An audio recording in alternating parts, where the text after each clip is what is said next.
What is up, my little Deinos? Vepsis, your host of the Helsinki Hydreigons, and we are here for my BBR Season 3 quarterfinals battle versus Mario B and his team beat the Rolle Street Rillabooms. Unfortunately, as you can tell, this is gonna be a post-commentary cause somehow I managed to not double check my OBS settings. I thought I had everything properly when I quickly checked it, but now looking back on it, once I started editing, I noticed that there's no kind of audio coming from this video, so I have to now post commentary this. So my apologies for my mistake. Web potato happened, and now we're gonna be going through this together, as we are gonna be seeing my live reactions still from the base cabin itself. Here I'm debating my lead. I'm gonna be going very briefly my team here, that I'm gonna be running Adamant 4 attacks V-Wall, Life Orb, Modest, Nidoking special variant. Then we have 3 attacks Protect, Noivern. We have a mixed defensive Rotom with Dual Stab, Thunder Wave and Pain Split. We have Reflect, Psycho, Fangs, U-Turn, Roost, Reflect, Mew, which is there to hopefully be able to check the Terrakion, but Reflect is there to help it a lot more, because I don't switching to Terrakion at all with my roster, so that's my way getting around it. And then we have somewhat specially defensive Mantine for the Hydreigon itself, with Scald, Ice Beam, Toxic and Roost. And here I decided to lead off with my Mew, because I saw he brought the Marstorm, so I was expecting that to be his lead, so I wanted to take that opportunity to get on my Reflect.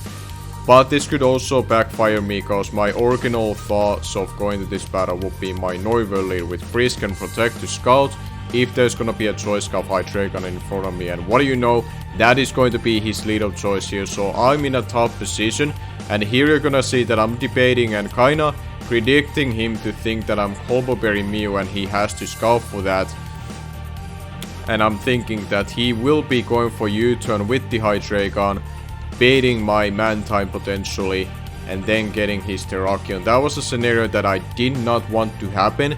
So I'm making a pretty ballsy prediction, thinking that he has to respect me to be the Colberberry, and I'm gonna go for the Reflect, thinking that as he's gonna be U-turning out, he will probably go into H-Slash to Scout if I'm Play Rough or Dashing Gleam in itself, because those are definitely options that I would think he has to scout for. I do think that Mario B has to make this kind of play, and I would agree that he has to.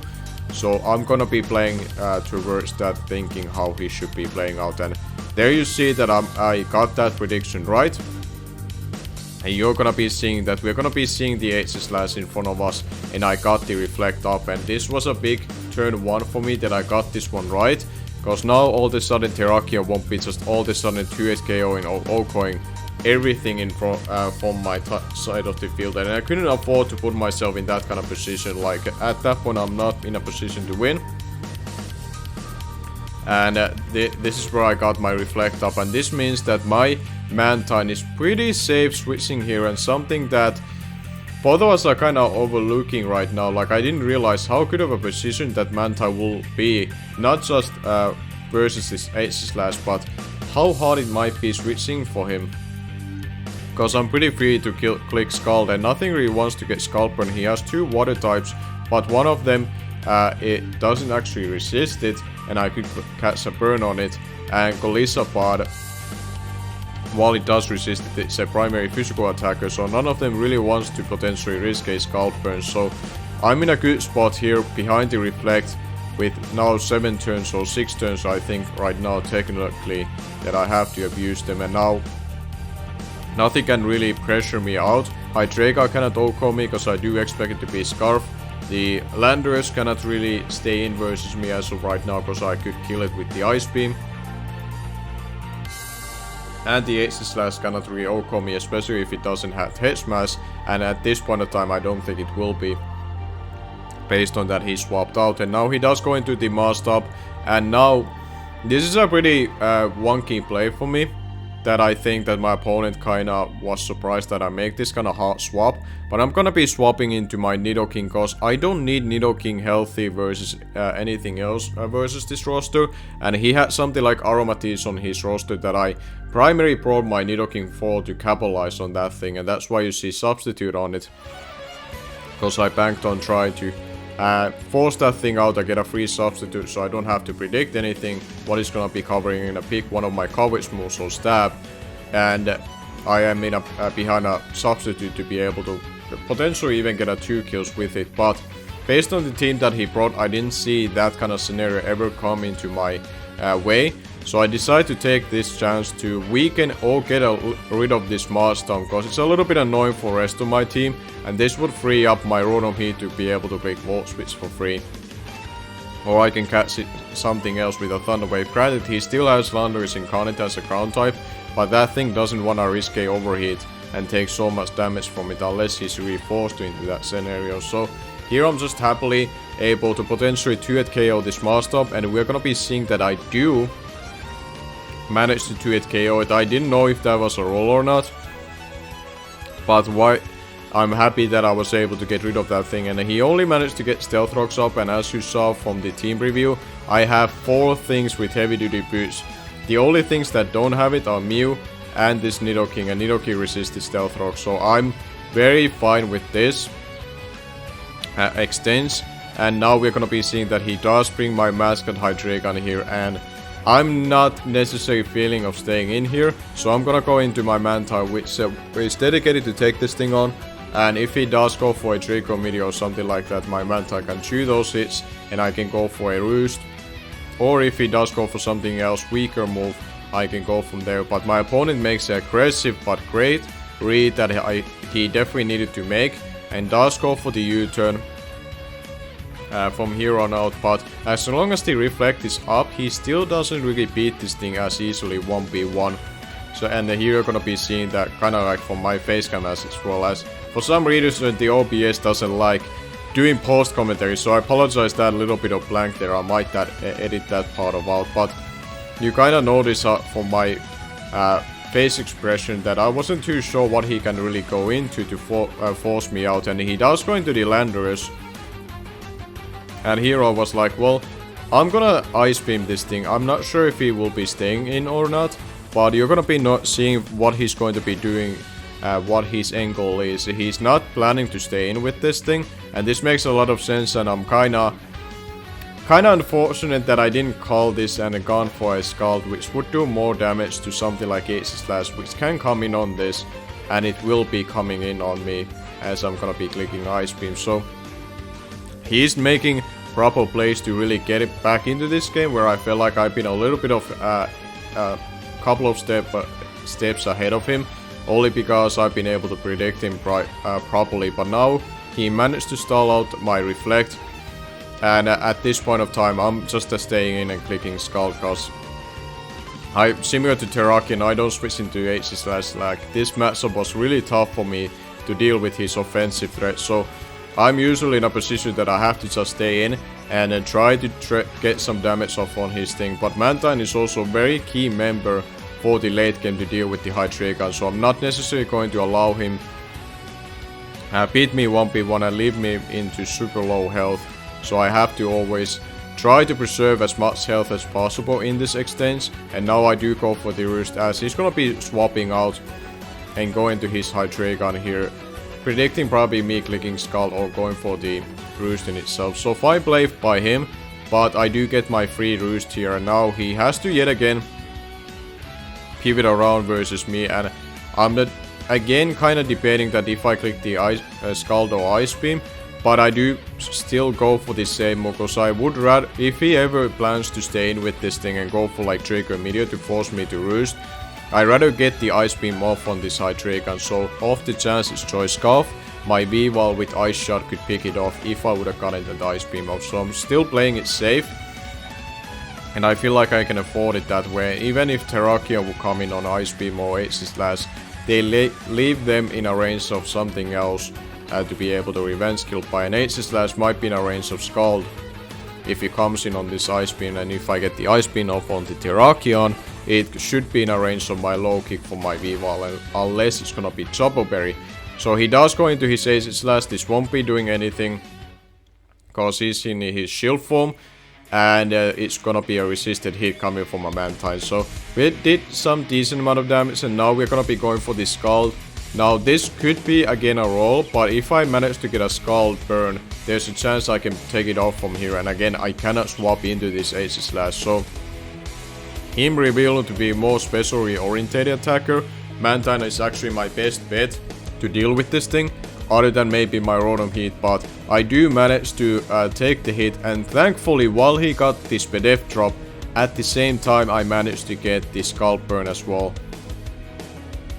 So in that regard, it actually paid off for me that I got that Scald Burn. If I didn't get that Scald Burn and he still got his Pedef drop on me, that would have been a little bit tougher turn, and I probably would have been forced to swap into something like Rotom Heat to take that hit. But now, the Landorus Incarnate will come in, and I'm pretty much expecting it to have something like Rock Slide or Stone Edge to hit me really hard, and I cannot let him to get this damage off on my Mantine. I need this to live and be around for the Hydreigon, because Hydreigon gets out of hand if I don't have it around. So I have to go into my Mew, even though I would love to keep it for Terrakion as healthy as possible.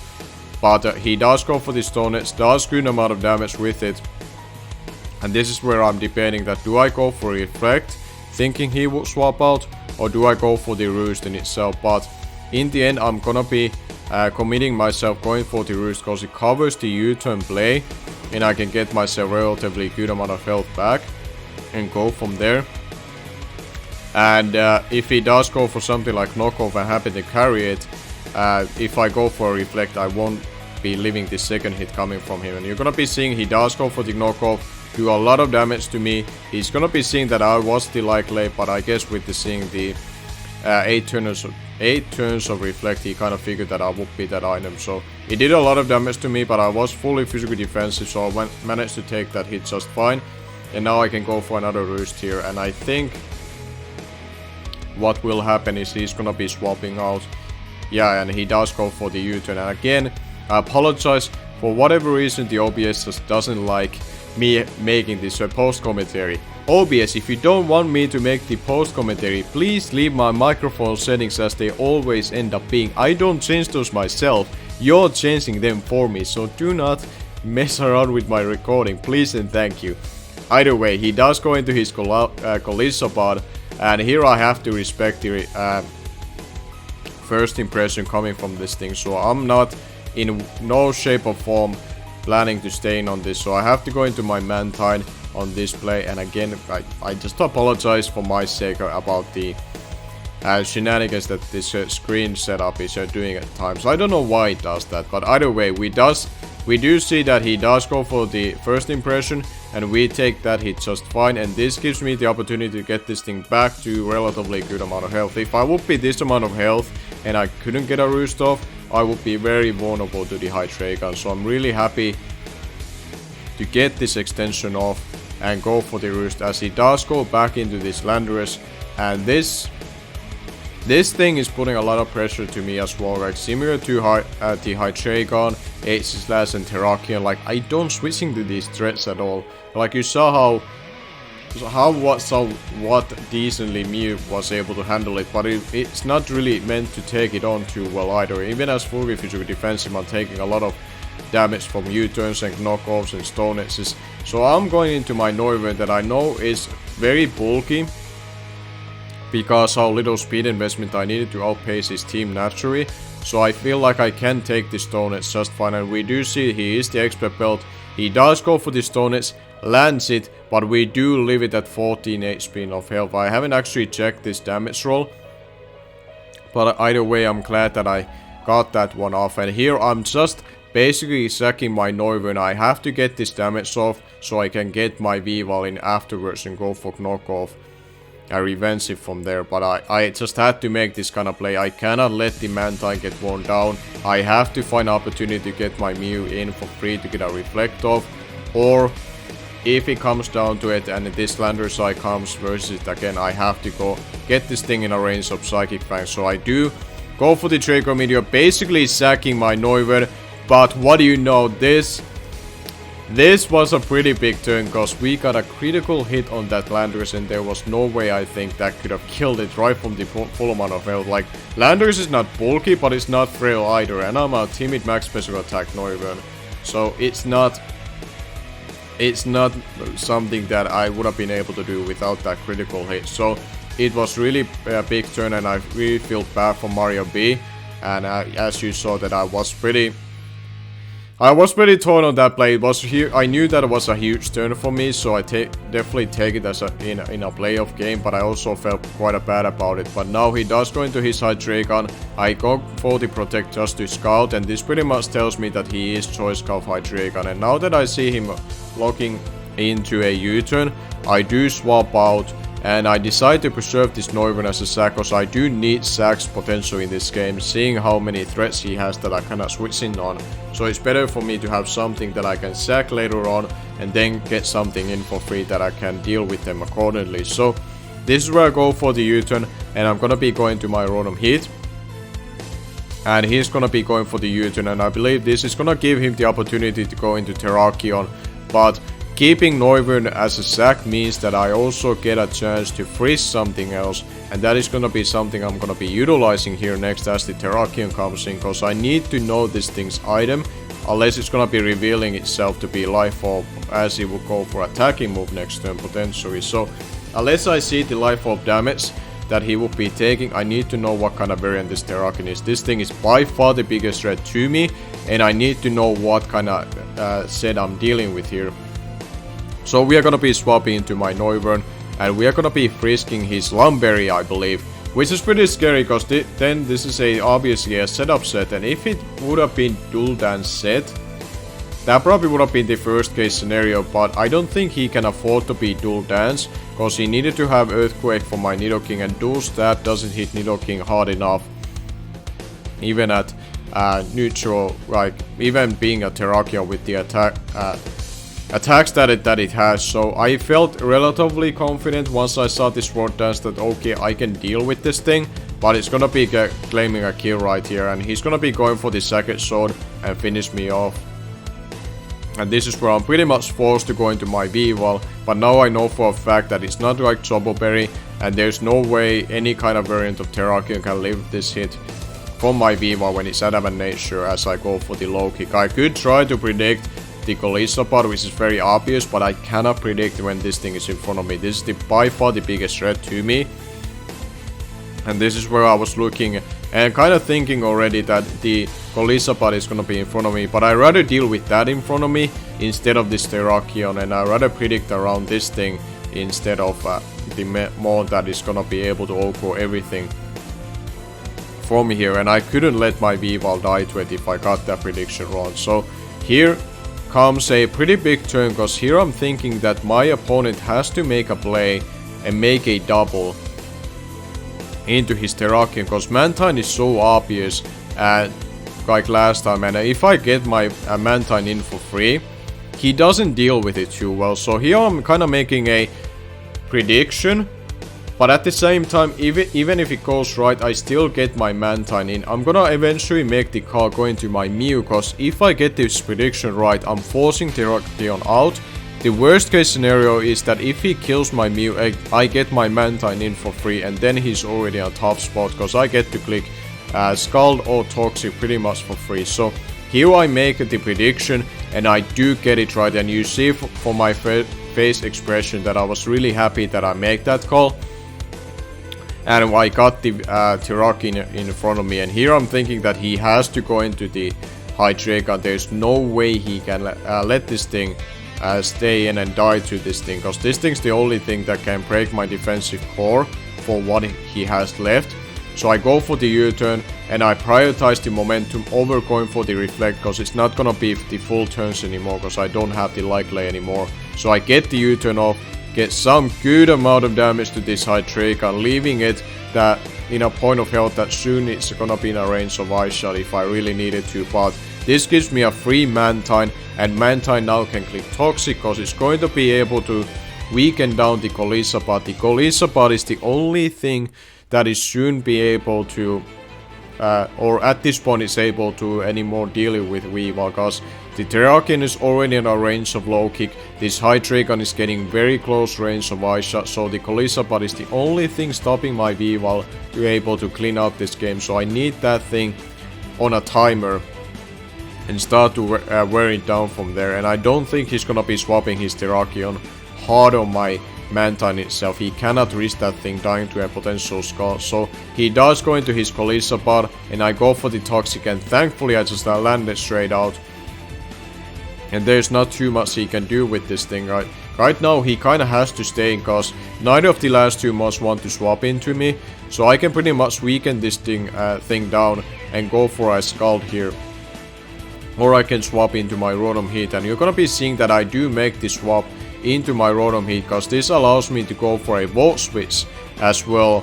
And that was in the end the call. I remember back when I was looking at this that I was debating of staying in or not. And I decided to swap into my Rotom Heat, because I knew that Water Move is not a thing he clicked when Mantine was in front of it. And only a hard hitting move otherwise would be his Bug Stab. And even Mantine, when it's resisting it, it's better to put my Rotom Heat in this kind of position, because now I get to click Volt Switch for free. And this thing will get its emergency exit, but I need the damage off on it. And he does reveal to have the Aqua Jet, but we take that hit just fine, because we are very, very bulky with this thing. And that is going to put it around 25% of health and activate his ability. And while this does give him a free Terrakion, I'm fine with that, because I'm letting this Rotom Heat die, because I don't need it for Hydreigon, I don't need it for Golisopod, because I got that amount of health. He can just kill this thing off and then allow me to go into Viva and click Knockoff for free and just weaken that Golisopod even further. Or if he swaps into his Hydreigon on the low kick, he's pretty much dead from that point on. So I'm gonna be able to give up on my Rotom Heat here just to get my V-Wall in, and I'm just playing this as safely as possible at this point of time. I've pretty much been able to put me in a position where I wanted to, because I made that call when he tried to catch my Mantine on the switch with his Terrakion earlier on the play. I still think that double that I made myself on him really turned this endgame in my favor, and I was able to play it like I wanted to, and I had enough sacks to play it safe, and now I didn't have to predict as much anymore. And I'm pretty much steadily able to play this to the point that there's no way out. And I leave myself in a position that V-Wall plus Mantine should be enough for me to win this late game. And now I do go for the low kick, respecting the threat that is in front of me. Again, I didn't want to go for a knockoff versus the Terrakion, because that would be a potential choke for my behalf. And now I can pretty much go into my Mew to just sack that thing, and covering the fact that if he does... No, I was debating sacking either Mew or Nidoking, and I believe it turns out to be the case that I go into my Nidoking, because Nidoking doesn't leave a EQ from Terrakion anymore. Hydreigon pretty much kills me with a Draco Meteor. So I go into my Nidoking, where it's gonna be taking the first impression just fine, which he might go for here, as he does. And we're gonna be resisting that hit and force him to take another round of Toxic. And from here he can finish me off with Aqua Jet if he lived that hit, but the Toxic is enough to kill him off from here. And now this is gonna be putting him in a position that he has to kill me with Draco Meteor from Hydreigon, or just Earthquake from Terrakion, and that leaves it to the point that I can pretty much pick and decide that do I go into my V-Wall, if it happens to be the Terrakion that he goes into, or is it going to be the... Or if it's going to be the Hydreigon, I can pretty much just let Nidoking go down and go into my Mantine, and I'm pretty free to then go for a Scald if he dropped the Draco. But he does go into his Terrakion, finishes me off with a Earthquake. And this is where I can go into my V-Wall for free. He cannot swap out anymore, because if he swaps into Hydreigon, he's gonna be taking the low kick. If he happens to leave that, he dies to Ice Shot. And Terrakion in itself, like I've been saying, is gonna be always dying to my low kick. So V-Wall should be able to claim one more kill here. If he does stay in, I'm not gonna be risking this thing on the Hydreigon if he clicks on Draco Meteor, because then I can pretty much safely sack something else and go into my Mantine and then just proceed to click Ice Beam twice and win. So that's kinda how I'm gonna be planning to play this endgame.